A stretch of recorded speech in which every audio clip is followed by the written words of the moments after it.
¿Qué tal, amigos? Bienvenidos a una emisión más de Presencia Universitaria.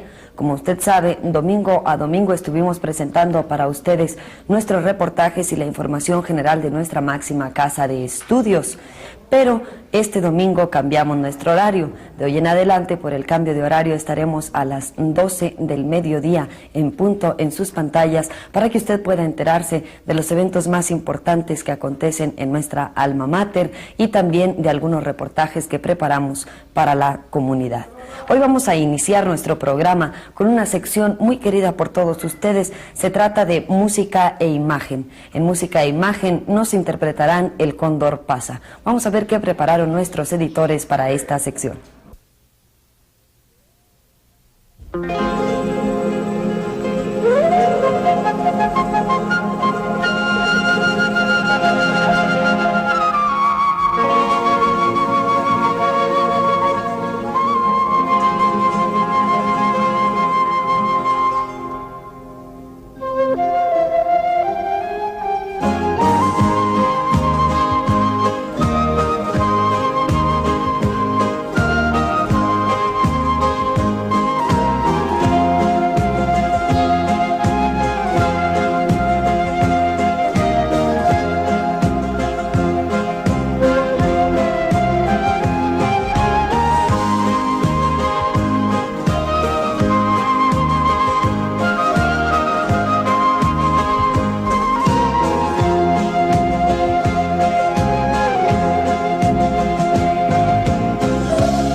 A continuación en nuestro programa, como también ya es costumbre, en nuestra sección de reportaje, nuestros inquietos guionistas, que siempre presentan algo de interés para la comunidad, nos van a hablar acerca de objetos históricos. Así han intitulado este reportaje y queremos invitarlo a que lo disfrute todo y nos dé sus comentarios. Después de padecer un serio abandono, el Museo Histórico de Ciudad Juárez, conocido también como la Exaduana, empieza a resurgir. Su restauración ha sido la primera parte de este florecimiento museográfico. Se espera en fecha próxima la apertura de una forma más ordenada, de acuerdo con museógrafos y personal especializado. Pero, ¿cuál podría ser la importancia de contar con un museo histórico regional? Primeramente, la historia es el fundamento de nuestro presente. Si no comprendemos el pasado, no podremos comprender el presente. La historia es un reflejo de nuestra actualidad. De ahí que un museo sea el espacio propicio para reunir objetos, documentos, todo aquello que en el pasado significó un estilo de vida en nuestra frontera. Se comenta también que un museo es tan grande como las piezas que posee. Habrá que, no sé de qué manera buscarían ustedes tener mayor cantidad de objetos históricos, de lograr tener un mayor acervo histórico en este museo, porque hay que reconocer la frontera es un riesgo, porque a la vez puede constituir un trampolín para que algunas piezas salgan de nuestro país y de una manera específica a través de esta frontera. ¿De qué manera se trataría de nutrir el Museo Histórico de Ciudad Juárez? Bueno, de hecho, el Instituto de Antropología ha iniciado una campaña de donación de objetos y documentos históricos. Esto es con el fin de aumentar el acervo cultural de aquí, de su museo, ya que pues, esto va a ser regional. Entonces, qué mejor prueba palpable que lo que está haciendo inclusive el profesor Armando Chávez de donar los documentos históricos que tienen en su poder para ser mostrados al público, para que vea y se entere de la parte de nuestra historia del Estado. También hemos hecho campañas no nomás en la localidad, sino también en la vecina ciudad del Paso, Texas, para que de una u otra forma traigan artículos antiguos, objetos, armas, documentos, pues para, como le digo, ampliar un poquito más este acervo del museo.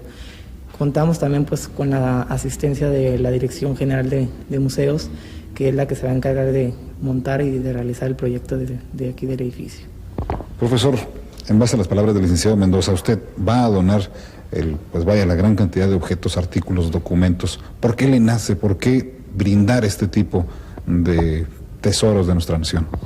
Porque creo que todo documento que tengamos nosotros pertenece a la nación. Nosotros los tenemos provisionalmente, accidentalmente, ¿verdad? Y afortunadamente hemos logrado coleccionar algunos. Yo tengo muchos años de coleccionar, desde niño me gustó coleccionar. Entonces tengo muchas cosas en colección, timbres, billetes, piezas arqueológicas, cerámica de Paquimé y de otras partes, libros, documentos, etcétera. Entonces todo esto se presenta la oportunidad de que haya un museo, ¿verdad?, que es el panorama y sobre todo la garantía para que estos documentos sean exhibidos y permanezcan en el museo para ser aprovechados cultural e históricamente por todos cuantos visiten esto, ¿verdad? Yo voy a donar con mucho gusto y mucha satisfacción, porque además pues conozco, tengo responsabilidad profesional, me gusta todo esto, ¿verdad? Conozco los museos nacionales y extranjeros y a mí hasta me da tristeza a veces cuando viajo, ¿verdad?, que lo primero que hago es visitar los museos y me encuentro con unos grandes museos bien dotados, bien presentados, bien atendidos, etcétera, y siento a mi patria un poco débil en estas muestras culturales.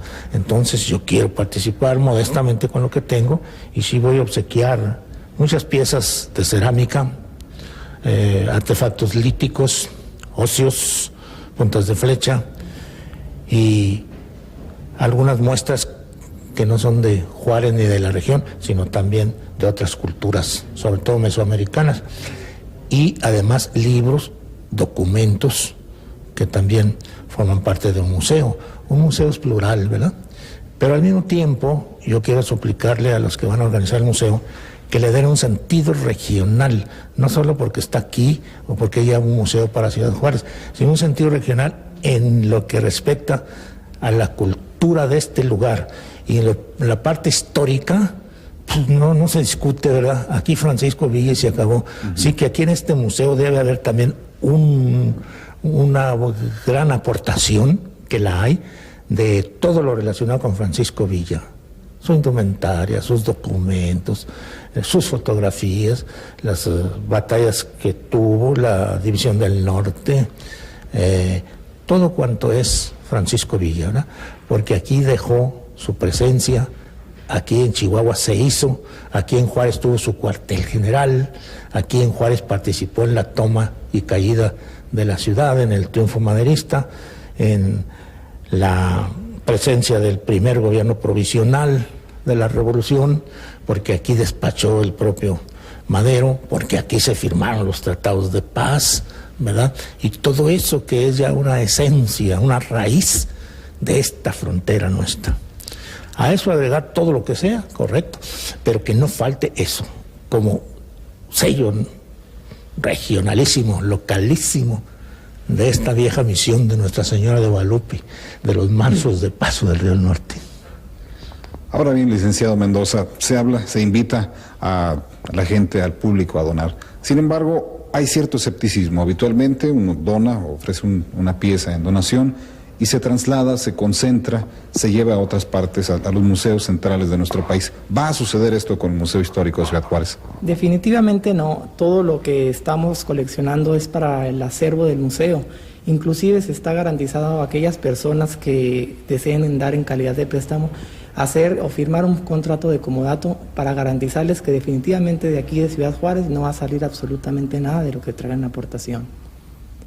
El INAH ha decidido brindar un apoyo significativo. Sin embargo, las donaciones de objetos o documentos históricos representarán un enriquecimiento de nuestro acervo histórico. Es por ello que el ejemplo que proporciona el profesor Armando B. Chávez es plausible. A continuación, el mismo donante nos explica en qué consiste su colección personal. Como no, con mucho gusto. Entre los documentos que vamos a entregar aquí está en primer lugar un manifiesto al pueblo mexicano, fechado en Chihuahua capital, por Francisco Villa, en donde establece el rompimiento con Carranza. Este es el periódico en donde se imprimió el manifiesto de Villa. Entonces es un documento sumamente importante. En septiembre de 1914, Francisco Villa. Aquí tenemos una cosa muy local del estado de Chihuahua, el Banco Minero de Chihuahua, que tan buen servicio prestó no solo para la economía, sino para el comercio y otras cosas importantes. Aquí está una acción en perfectas condiciones y lo importante es que trae la firma auténtica de puño y letra de don Luis Terrazas, que fue nuestro gobernador del estado, pero que al mismo tiempo era de los participantes del banco, de los directivos del banco.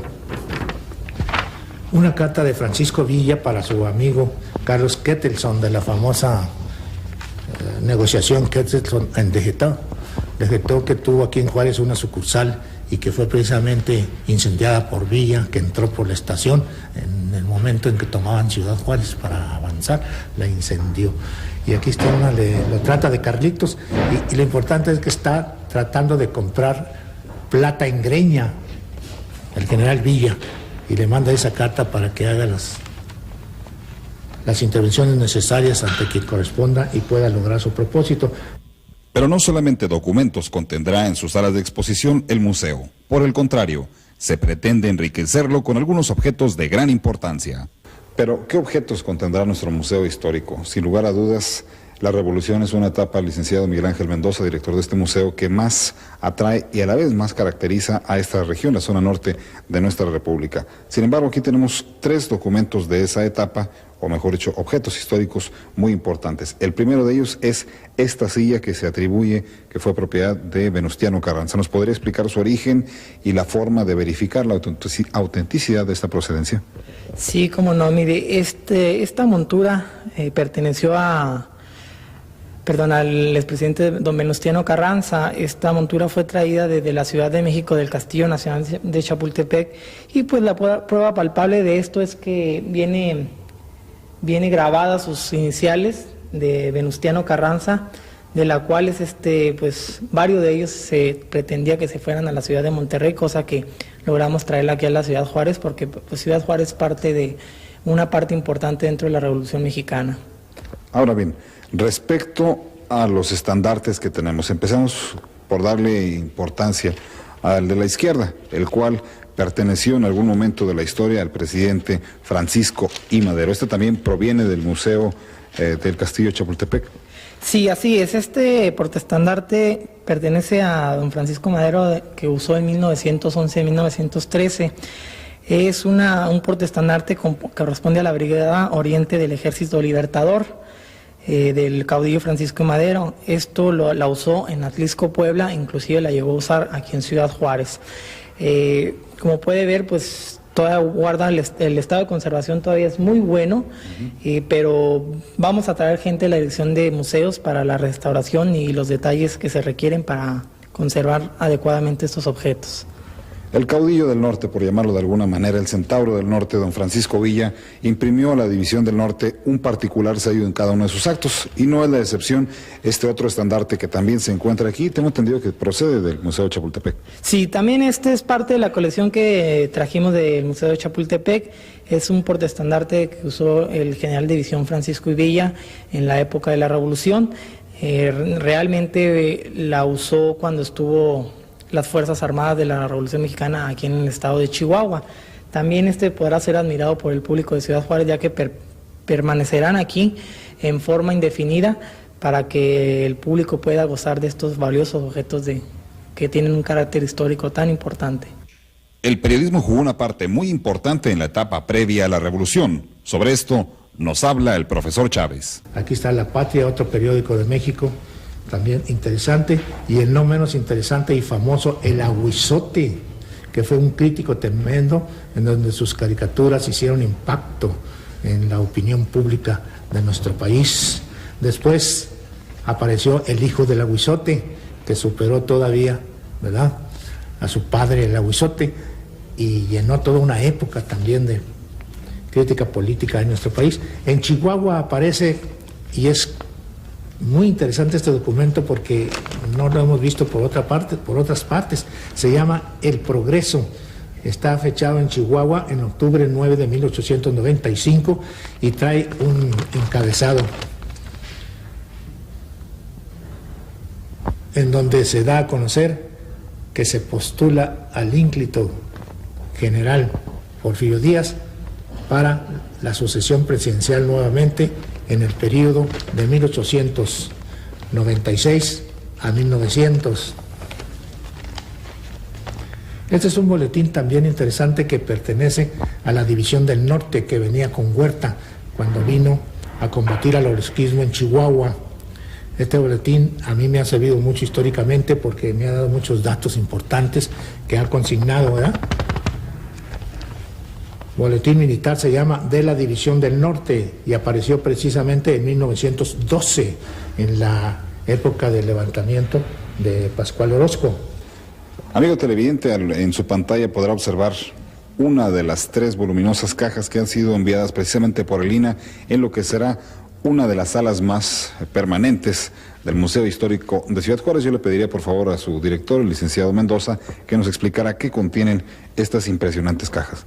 Sí, mira, estas cajas que estamos viendo contienen una colección de piezas arqueológicas de una exposición que va a estar permanentemente en el museo, y es una colección titulada México Precolombino, que contiene alrededor de 45 piezas de toda Mesoamérica, comprendiendo las diferentes culturas como la huasteca, la teotihuacana, la mexica, la zapoteca. Entonces estas piezas van a estar exhibidas en una sala especial que se montará en el edificio del Exaduana. Perfecto, y esto habla bien en realidad, porque como estudiante de secundaria, mismo primaria, ¿cuántas veces nos hacen alguna referencia de estas culturas, las llamadas culturas madres, y en realidad no tenemos ningún punto de observación, salvo para aquellos que afortunadamente cuentan con un libro de los museos, expresamente el que se encuentra en la capital de la República? Yo creo, licenciado, que esto pues habla bien de los esfuerzos que se están haciendo. Yo creo que sí, además de, como yo había comentado anteriormente, pues a Ciudad Juárez les falta un poco más y amplitud, sobre todo de conocer nuestras culturas antiguas que nos precedieron. Realmente esto es una prueba palpable de lo que sobre todo la niñez juarense, la juventud, pues puede o podrá admirar aquí en el Museo de la Exaduana. Esto es una colección muy amplia que habla desde los periodos tardíos, el clásico temprano, el posclásico, y que le estoy hablando más o menos desde antes de Jesucristo hasta después de Jesucristo, que son las que abarcan ya directamente la zona o región de Casas Grandes. Perfecto. ¿Alguna pieza importante, licenciado, o pues vaya, algunas piezas que le den un realce a esta exposición o a este paquete de piezas? Bueno, yo creo que vienen muchas, dentro de la colección de 45 piezas vienen muchas, le puedo mencionar algunas de ellas, inclusive pues, usted puede ver, tengo el catálogo aquí, pero vienen entre ellas bastantes interesantes, como una que pertenece al centro de Veracruz, que es una escultura femenina en barro negro y que procede de la época clásico. Esta antecede de 300 a 800 años después de Cristo. Es de las que pues menos antigüedad tienen. Pero hay una en especial que sí me gustaría mencionar, que pertenece a la cultura teotihuacana. Esta es una cabecita teotihuacana hecho en molde de barro y precede de la época clásica, alrededor de 3000 años antes de Jesucristo. Entonces son de las piezas que pues yo creo que valen la pena que el público conozca y que creo necesario que debe de venir a conocer, porque aparte de ser una pues cómo decir, una inspección bastante recreativa para el estudiante, creo que va a ser una colección de suma importancia, porque pues precede todos los esfuerzos que está haciendo el Instituto de Antropología por montar un museo verdaderamente recreativo para el pueblo de Ciudad Juárez. La semana entrante presentaremos la segunda parte de este reportaje.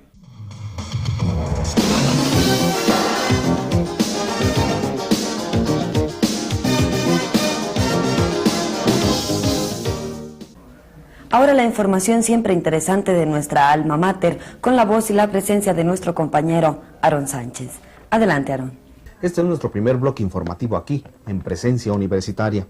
La Confederación Nacional de Trabajadores Universitarios otorgó al Sindicato de Trabajadores Administrativos de la Universidad Autónoma de Ciudad Juárez la cartera correspondiente a la Secretaría de Prensa Nacional, siendo esta la primera vez en que una secretaría del citado organismo se viene a provincia y lo más sobresaliente a una frontera, sobrepasando inclusive la capital del estado y la antigüedad de su gremio sindical. Por otra parte, tenemos que el premio Robbins que concede el doctor Rafael Bustillos a los estudiantes de medicina más distinguidos a nivel nacional fue entregado a 6 estudiantes de la Escuela de Medicina de la Universidad Autónoma de Ciudad Juárez durante una ceremonia efectuada el pasado 24 de octubre a las 12 horas en el aula magna de Rectoría. Este premio lo entrega anualmente la Asociación Robbins de México, siendo este el segundo año en que alumnos de la UACJ son incluidos entre los más sobresalientes de esta carrera en todo el país. Hasta aquí con nuestro primer bloque informativo. Enseguida regresamos.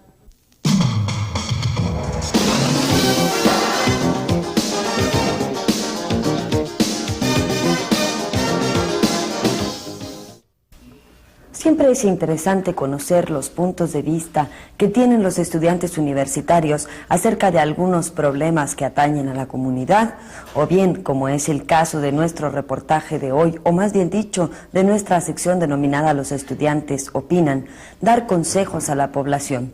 Ahora los estudiantes de optometría van a decirle a usted cómo debe ver la televisión para no dañar su vista.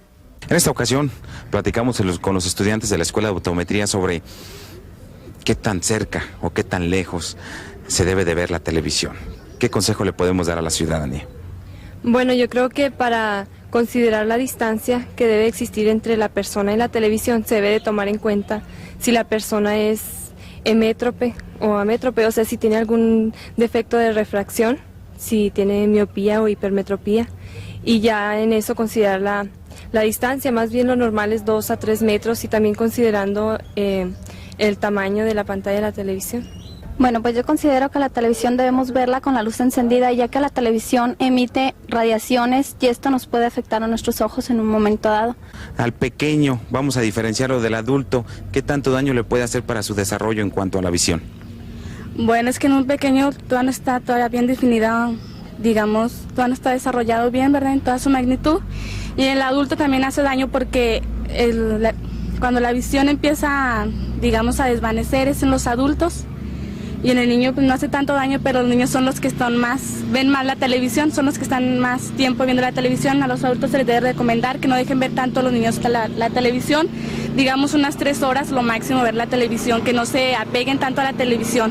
Yo pongo a hacer un poquito de analogía con los pequeños de los Estados Unidos. Todos ellos están acostumbrados a ver la televisión a oscuras y por lo general yo me he fijado que en la adolescencia la mayoría utiliza lentes. ¿Esto puede ser un factor para que en un momento determinado se utilicen los lentes? Pues sí, porque las radiaciones que emite la televisión dañan la vista. Entonces, entre más se pegue uno a ver la televisión en la pantalla, afecta más a la vista. Entonces, por eso se recomienda a una distancia moderada, que en una posición cómoda, y depende de la capacidad que tenga la persona de vista, porque pues si es, por ejemplo, una persona con miopía, pues lógico que se va a acercar a ver la televisión. Actualmente tenemos con que la televisión mexicana está al aire las 24 horas al día, o sea, ya hay más tiempo de ver televisión. Hay 2 nuevos factores que están incidiendo para que la gente se acerque a un aparato televisivo, como son las videocaseteras, que para muchos es mejor ver una película en su hogar que irse al cine, y para los pequeños el Nintendo, el Atari también los está apegando más a ver televisión. ¿Qué recomiendas en estos 2 aspectos? Y si una película viene con letras pequeñas, ¿qué se tiene que hacer? Pues yo diría que, por ejemplo, si la persona va a ver televisión, ver la televisión y procurar ver menos la videocasetera. Si piensa, por ejemplo, ir al cine, tratar de no ver tanto la televisión, o sea, coordinarse para que no sea tanto lo que esté viendo. Bueno, el Nintendo es una atracción, es un juego que utilizan los niños. Hay un problema en estos juegos porque se utilizan diferentes dimensiones y rayos de luz, por ejemplo los de color, que estos se hacen más daño y se intensifican más el daño hacia los ojos, hacia la visión. Entonces, como atracción violada, pues está bien, pero los niños muchas veces lo agarran como entretenimiento, pero un hobby, pero de todo el día, sí, de muchas horas. Entonces, este juego se debe tomar, por ejemplo, 1 hora. Dejar de jugarlo, y si quiere volver a jugar, dejarlo, pero para más tiempo. El ojo se cansa muy pronto. Al recibir muchas radiaciones y sobre todo con más colores, daña mucho más la vista y se cansa uno. Vienen los problemas de cabeza, después vienen los problemas de refracción y todo eso. Entonces, sí, hay que saber coordinar los entretenimientos que tiene uno. Estos juegos están bien, pero hay que saber moderarlos, o sea, el tiempo que se usa. Susana, entonces podemos concluir definitivamente. ¿Por qué no nos dices rápidamente cuántas horas son las que un ser humano debe de ver televisión como máximo? Bueno, o sea, poner así 1 hora estándar, pues no se puede, ¿verdad?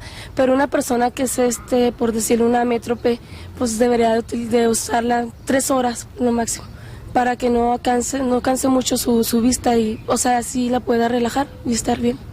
Y con la luz encendida. Y con la luz encendida, porque es muy importante eso, la luz encendida.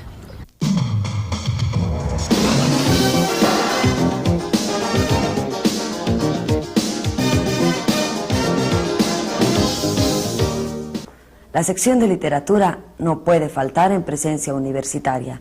El profesor Juan Holguín siempre se da a la tarea de hacernos ensayos, críticas o comentarios acerca de algunos escritores y sus libros. El día de hoy nos va a hablar del libro Aquellas máscaras de gesto permanente, que es de Hernán Lavín Cerda. Vamos a ver qué nos dice el profesor Juan Holguín en su sección literatura. El libro de la semana en Presencia Universitaria. La lectura como elemento vital en nuestra juventud se hace presente en todos nuestros jóvenes universitarios. Es así como hemos continuado con esta parte, con este segmento de su programa dominical. Hoy vamos a hablarles brevemente de un libro que está impactando bastante. Se trata de Aquellas máscaras en gesto permanente. Este libro es un auténtico reflejo de nosotros, los mexicanos. El libro va repitiendo, lleva un estribillo, ir desenmascarando al mexicano. Nos va dando la pauta en el seguimiento a muchos mitos que nos aguardan, a muchas vivencias, a muchas creencias, a ese río mágico que conforma a los latinoamericanos. Este libro por sí solo es importante. El retrato nuestro perfil está en él.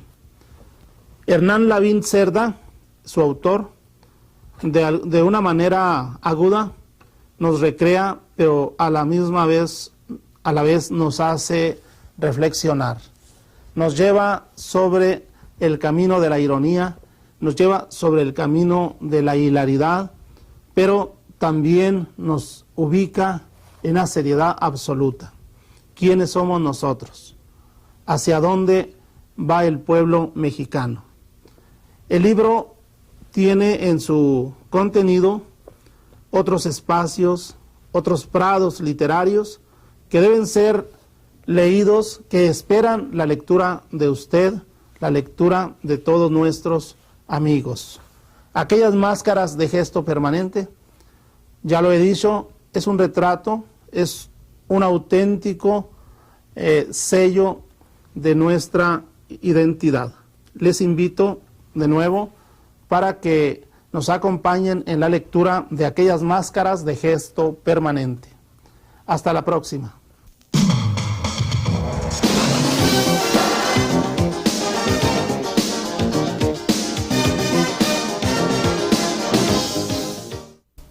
Desde hace algún tiempo, en nuestra sección Salud, el ISSSTE ha estado colaborando con nuestra institución para realizar excelentemente bien esta sección, porque se trata de puros profesionistas que intervienen también para ayudar a la población, como con consejos. Hoy la doctora Norma Águila de el ISSSTE nos habla acerca de las alergias.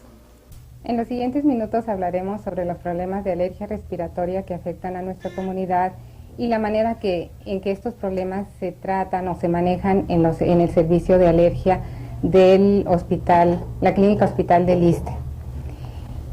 Para muchos pacientes que me están viendo y oyendo, los problemas de alergia respiratoria terminan en estos días de finales de octubre.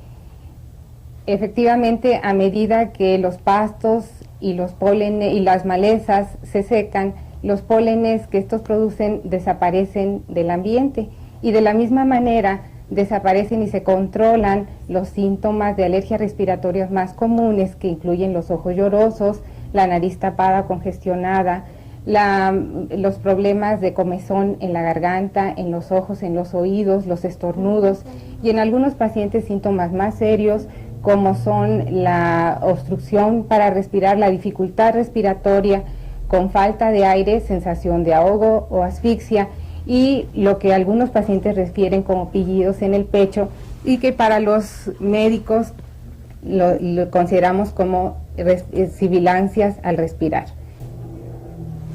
Para otros pacientes, sin embargo, esta época y todo lo que resta de otoño e invierno significan la continuación de sus manifestaciones e incluso representan los meses más peligrosos y más molestos del año.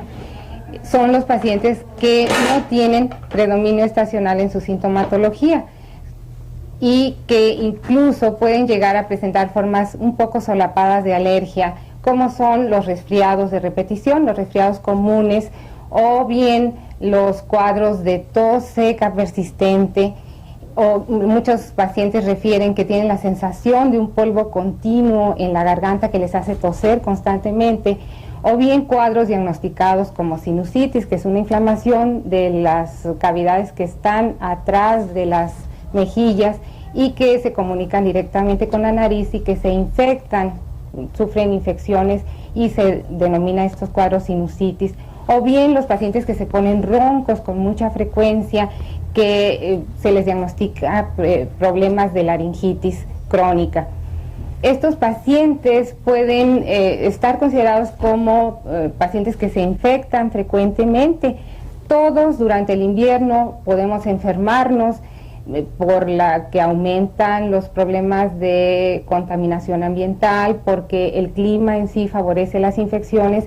Podemos tener gripes o resfriados comunes una vez en esta temporada, pero cuadros repetitivos 2 o 3 veces en esta temporada o cada 2 o 3 semanas, pues pueden ser sugestivos de problemas de alergia. Estas situaciones en general se manejan por el médico familiar o médicos especialistas diversos, y cuando lo repetitivo de los cuadros sugiere el problema de alergia, entonces son canalizados al especialista. En el servicio de alergia normalmente el paciente le hacen un estudio integral, se buscan causas que no sean alérgicas, se descartan todas las otras posibilidades que den sintomatología similar, y una vez que el diagnóstico es sugestivo de problema alérgico, entonces se hacen estudios especiales para valorar qué tan severo es el problema, qué tipo de estudios más especializados requiere. De todos los estudios especializados que se practican por el alergólogo, los más importantes y los que nos van a determinar exactamente a qué es el paciente alérgico son las pruebas cutáneas. Hay exámenes de laboratorio que pueden detectarnos en exámenes de la sangre a qué es alérgico el paciente, pero son pruebas más elaboradas, más complicadas y que requieren más tiempo. Con las pruebas cutáneas al paciente se le puede diagnosticar en el momento en que se practican exactamente a qué es alérgico. Son pruebas indoloras y son relativamente fáciles de efectuar, y básicamente se hacen con los extractos de las sustancias que hay en el ambiente de cada lugar en especial y que han sido procesadas de tal manera que al aplicarse sobre la piel den una reacción local similar a la que se produciría en el árbol respiratorio, aunque claro, en el árbol respiratorio hay secreción, y en la piel lo único que vamos a observar es la formación de un abón o una roncha urticariana cuando se aplica el alergeno sobre la piel. En nuestro medio, los pólenes de malezas y de pastos son los responsables de las manifestaciones de alergia respiratoria en los meses de marzo a octubre. Algunos pacientes estas manifestaciones empiezan un poco más tardíamente, en mayo-junio, pero generalmente terminan a fines de octubre. Posteriormente, los pólenes de árboles van a dar problemas en las primeras semanas que preceden a la primavera, y durante todo el año puede haber alergia al polvo casero. El polvo casero es el alergeno que causa mayores problemas por tiempo más prolongado en los pacientes, porque es un material que se encuentra en todas partes, como su nombre lo dice. Básicamente, la alergia al polvo casero está dada por un insecto casi microscópico que se reproduce fácilmente en nuestros muebles, especialmente en las recámaras, en la cama. Su alimento principal lo constituye las escamas de la piel. Entonces, el insecto se reproduce en la cama, y es ahí donde causa los mayores problemas de alergia. Los pacientes con alergia al polvo casero tienen manifestaciones en todo el año, y durante el invierno, en las que se tienen más cobijas en la cama y se tienen más materiales dentro de la habitación, es cuando más insectos de este tipo hay. Hay otras cosas dentro del polvo casero que también dan manifestaciones, como son la lana, las almohadas de plumas, los insecticidas, los desodorantes. Todas estas otras sustancias contribuyen a que las manifestaciones de polvo casero sean más persistentes y den mayor problema.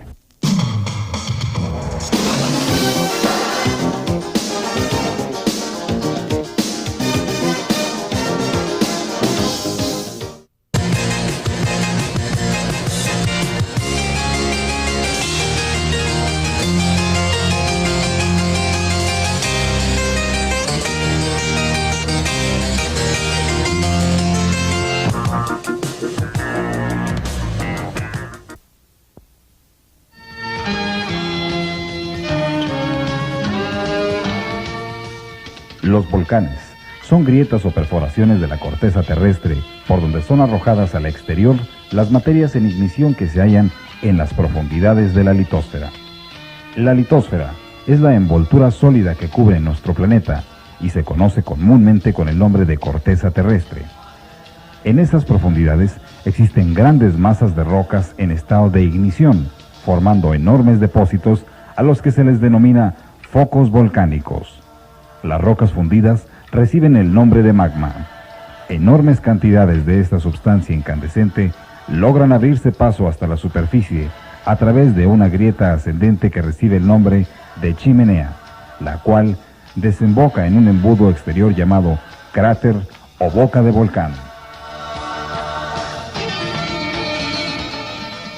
Las grandes masas de magma se denominan batolitos, de los que parten lenguas incandescentes que penetran a través de las fisuras hasta las rocas. Muchas veces el magma se solidifica antes de llegar al exterior, formando un muro sólido que recibe el nombre de muro intrusivo. Algunas veces los mantos de magma aumentan considerablemente sin poder alcanzar la superficie, provocando arqueamientos en forma de cúpula de los estratos superiores. Este arqueamiento recibe el nombre de domo. Las intrusiones ígneas que originan los domos reciben el nombre de lacolitos.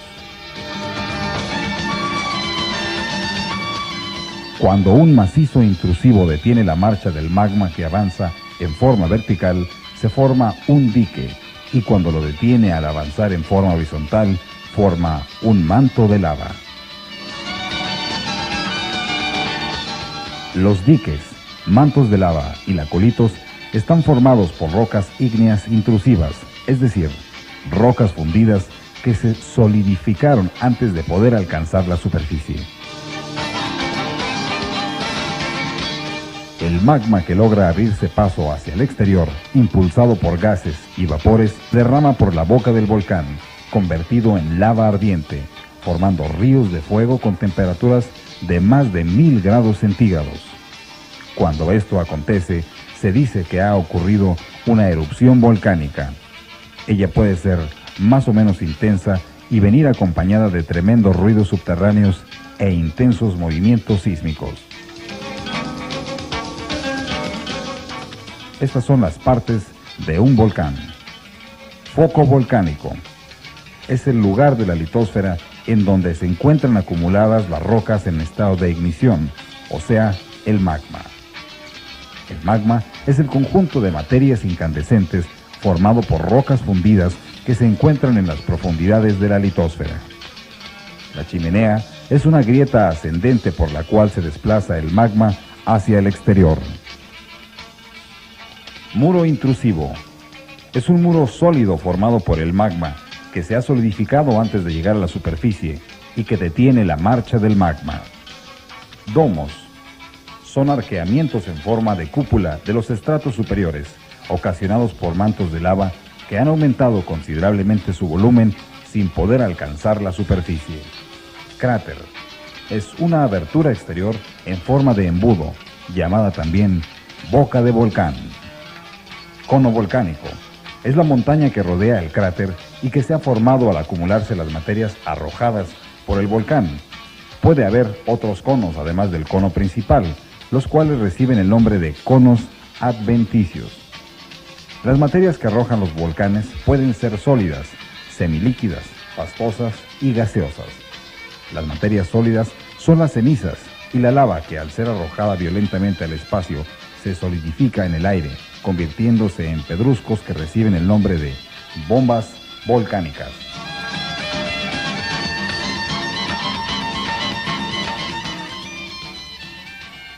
La parte semilíquida o pastosa la constituye la lava que fluye por el cráter y se desliza por las laderas del cono formando ríos. La parte gaseosa la constituye el vapor de agua y los gases, sulfurosos, amoniacales y otros, la mayoría de los cuales son venenosos. A continuación, los tipos de volcanes.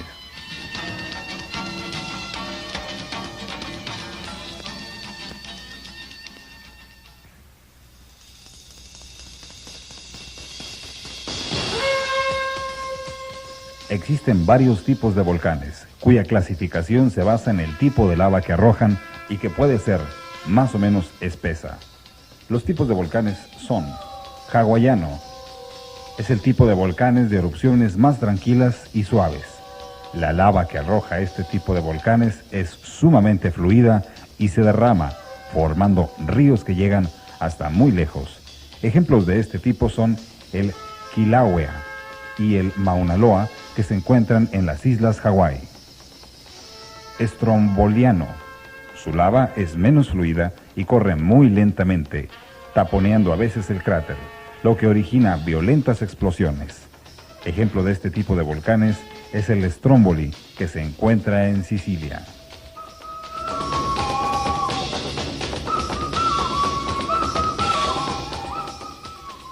Vesuviano o vulcaniano.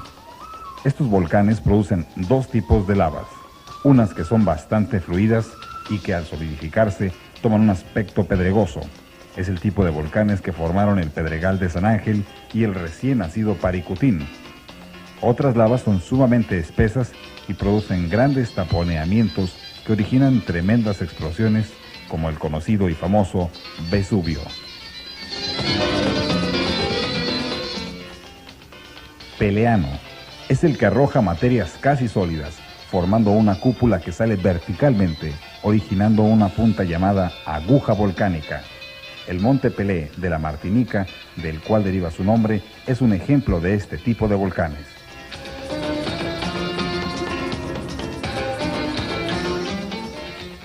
En la Tierra hay dos grandes zonas volcánicas. La primera está formada por el Círculo de Fuego del Pacífico, que comprende las islas Aleutianas, los Andes, la Antártida, las islas Sonda, las Filipinas y el Japón. La segunda es una línea transversal que parte de las Antillas, pasando por las islas Azores y el Mediterráneo, hasta concluir en las Filipinas. Zonas volcánicas y sísmicas. Las zonas señaladas en el mapa en color rojo corresponde a las zonas volcánicas que coinciden con las sísmicas, por lo cual se cree que muchos movimientos sísmicos son de origen volcánico. Volcanes, terremotos y maremotos. Los terremotos, también sismos, son violentas vibraciones que experimenta la corteza terrestre en determinados puntos. Estas vibraciones se propagan por ondas concéntricas en la misma forma en que se propagan las ondas que produce en el agua la caída de una piedra. Los terremotos pueden ser desde los más débiles, que solo son registrados por los aparatos llamados sismógrafos, hasta los más intensos, que causan verdaderas catástrofes, arrasando ciudades enteras y causando miles de víctimas.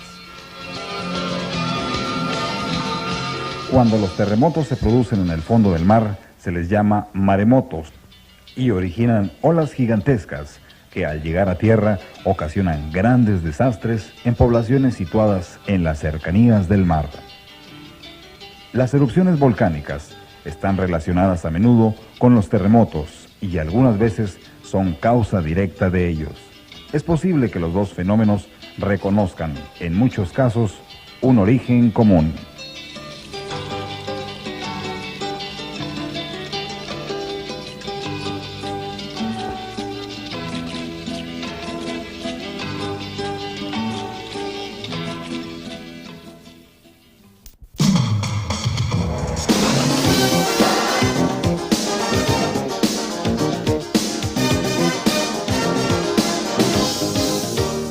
Lo invito a que vaya con nuestro compañero Aarón Sánchez en nuestro segundo bloque informativo.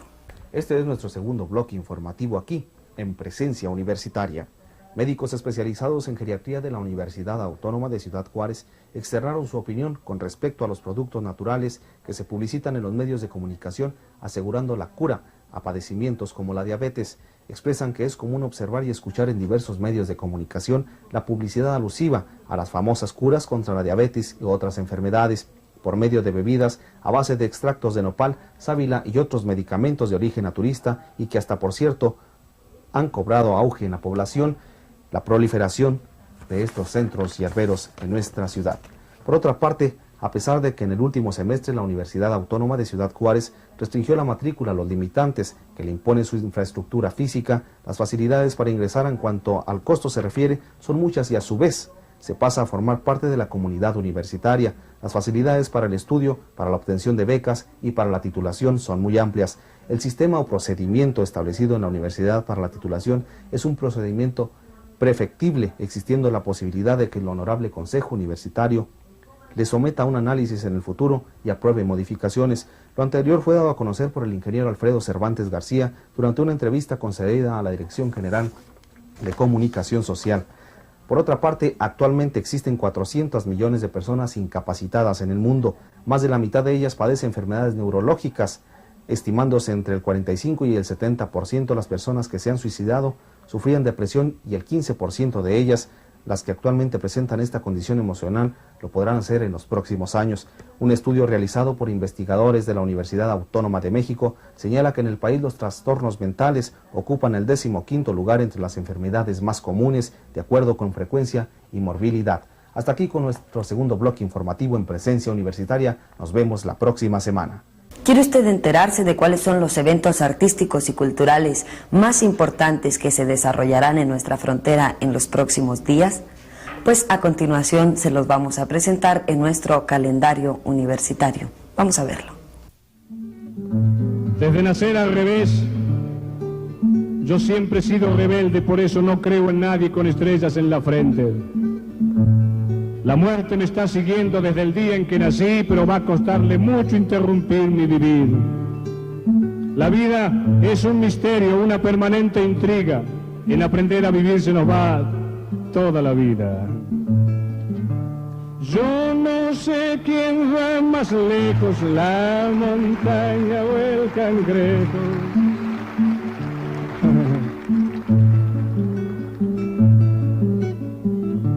Pobrecito mi patrón, piensa que el pobre soy yo.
Pues bien, con nuestro calendario cultural llegamos al final de esta transmisión.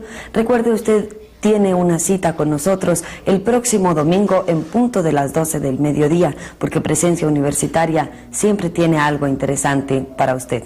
Que pase muy buenas tardes, nos vemos la próxima semana. Le agradezco mucho su atención a nombre de todos los camarógrafos, editores y personal que trabaja en el Departamento de Televisión de la Dirección General de Comunicación Social, y especialmente de nuestro productor, el señor Carlos Ortigosa, y una servidora, Susana Prieto.